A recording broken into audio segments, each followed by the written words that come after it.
I was 23 and desperately searching for a studio apartment to rent. Fresh out of college, with almost no money to my name, I was barely scraping by on a job that paid just above minimum wage. My options were limited, and I knew it. Initially, I aimed for a modest one-bedroom or studio, but after weeks of fruitless searching, it became painfully clear that I needed to lower my expectations. Reluctantly, I turned to Craigslist. Craigslist wasn't my first choice, given its reputation for scams and sketchy encounters. However, a friend had assured me they'd found a decent place through the site, so I decided to give it a shot. On the first day, I scrolled through countless listings, but didn't find anything within my price range or near my area. By the third or fourth day, I was beginning to lose hope until a new listing appeared.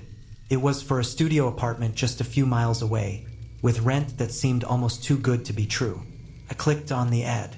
The details were sparse, and the pictures were grainy and pixelated, making it impossible to see much of the space. Still, it sounded promising. I messaged the owner, and he responded almost immediately. His replies were polite and professional, and he seemed eager to show me the place. We arranged a tour for later that evening at 7 p.m. That evening, I got in my car and drove to the address. As I navigated through the dimly lit streets, I couldn't ignore the uneasy feeling creeping into my chest. The neighborhood wasn't great, but I'd convinced myself it wasn't that bad either.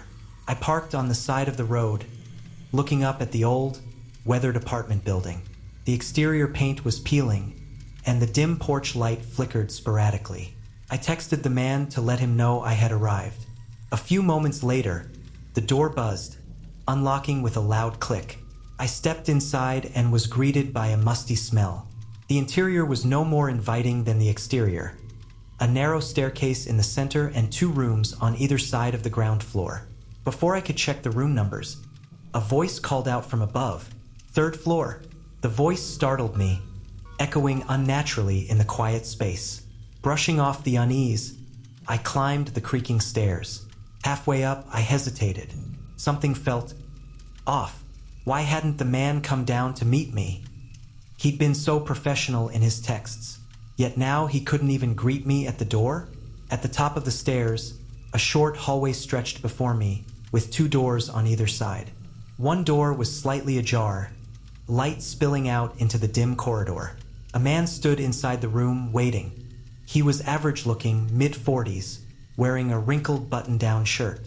He smiled and extended his hand as I entered.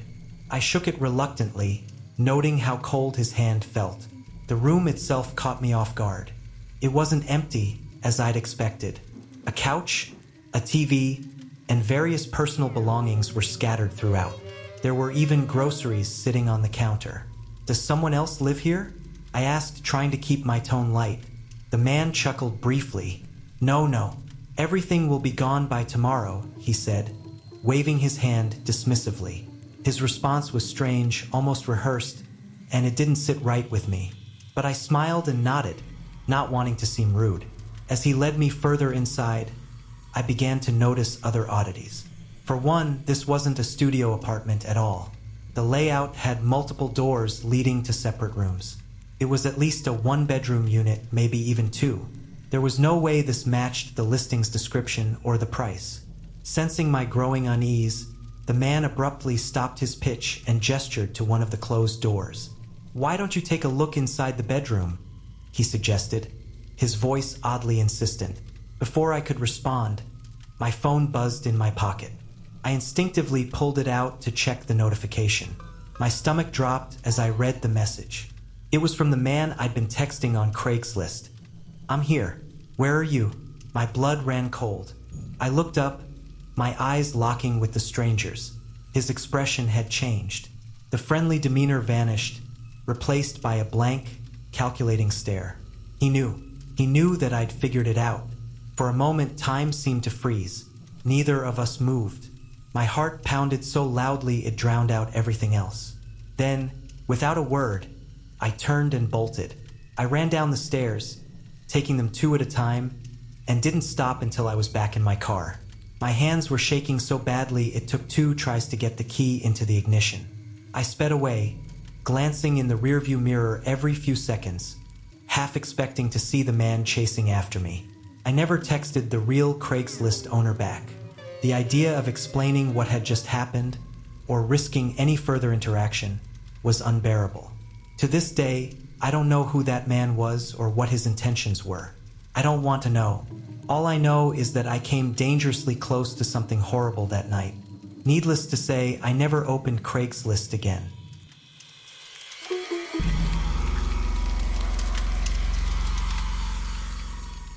Way back in 2013, I was 22 years old and looking to sell an old computer I had lying around.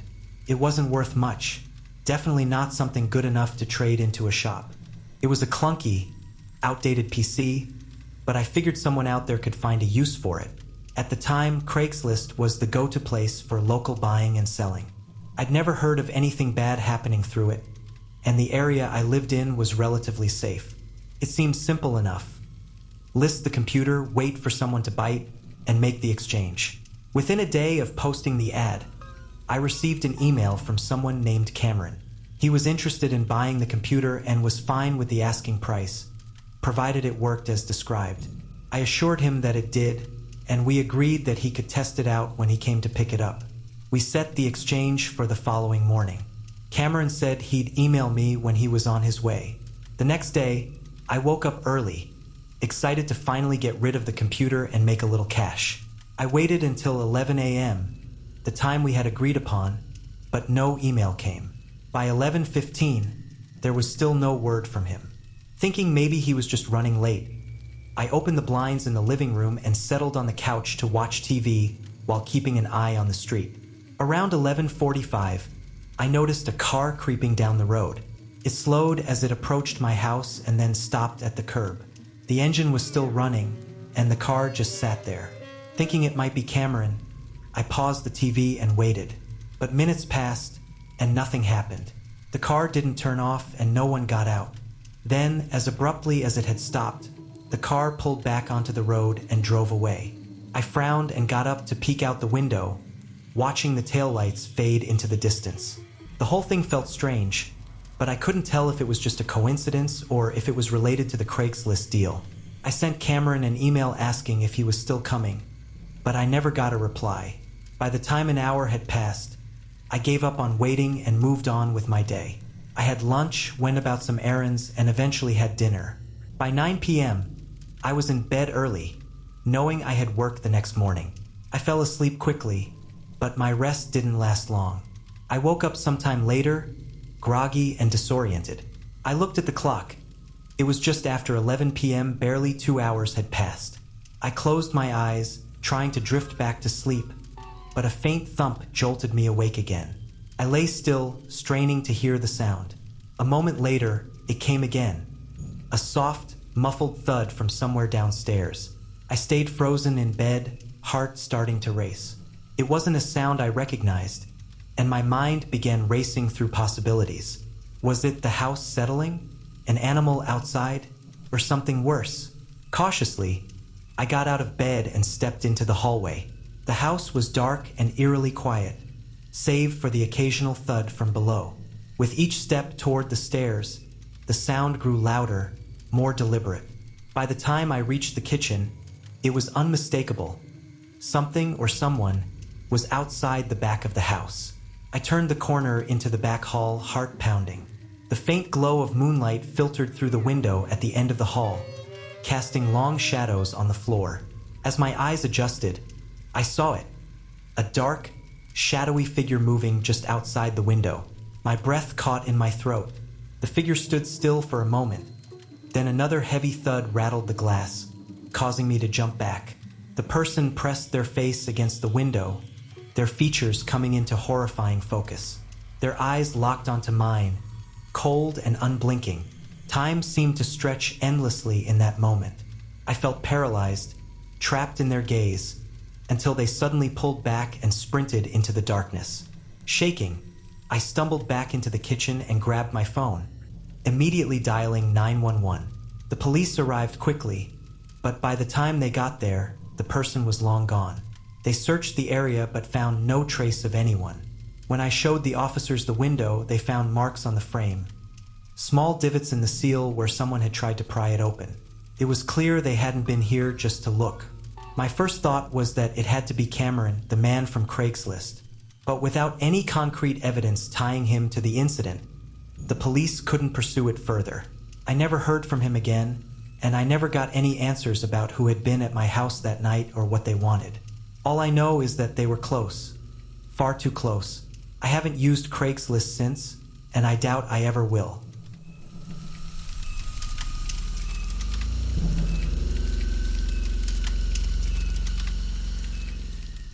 Back in 2017, I made a living cleaning homes. It wasn't always like that. I used to work for a big maid company, but I left after an ex-co-worker told me she was making more than triple my salary by working for herself and listing ads on Craigslist Marketplace. Naturally, I looked into it, and before long, I began doing the same. For nearly 7 months, everything was great. I made excellent money and had no issues. But one experience shook me to my core and ensured I never used Craigslist for work again. It all started when I answered an email from a man asking for house cleaning services. The process was routine. He told me which rooms he wanted cleaned, and I provided a price based on how long I thought it would take. Typically, I either visited the house to make an estimate or the client sent me a video walkthrough. This man opted for the latter. The video showed a relatively clean home, which wasn't unusual. Many clients preferred to maintain a spotless house and simply hired me for the finer details. We agreed on a date and time, and a few days later, I arrived at his house for the first cleaning session. The man greeted me at the door and led me inside. He explained that I'd be cleaning the top and bottom floors, excluding the basement, with extra attention to the kitchen and bathroom tiles. He then directed me to start upstairs and left me to my work, or so I thought. As I began cleaning, I realized he hadn't left the room. Instead, he stood nearby, watching me. This wasn't entirely unheard of. Some clients, particularly older women, would hover to ensure everything was done to their liking. But this man wasn't watching my cleaning. He was watching me. "Is there anything else you'd like me to focus on?" I asked, hoping to redirect his attention. He paused for a moment before replying, "When I saw your ad on Craigslist, I knew I had to have you." At first, I didn't think much of his comment. I assumed he meant I seemed good at my job, perhaps even stereotyping me as a Mexican woman skilled at cleaning. It wasn't the first time I'd heard something like that, and I'd learned to brush it off. I smiled politely and said, "Well, thank you. I usually ask that people stay out of the room while I'm cleaning. It's just easier that way." He nodded. "No problem," he said. But there was a problem. While he left the room as requested, he went into the room across the hall and sat on the bed, continuing to watch me. The sensation of his eyes following me was deeply unsettling. I decided to partially close the door of the room I was working in, leaving it only slightly ajar to block his view. I tried to focus on my task, determined to get through the day, get paid, and never return. About 20 minutes later, I moved to the bathroom connected to the bedroom. As I scrubbed the grout, I felt that unmistakable sensation again.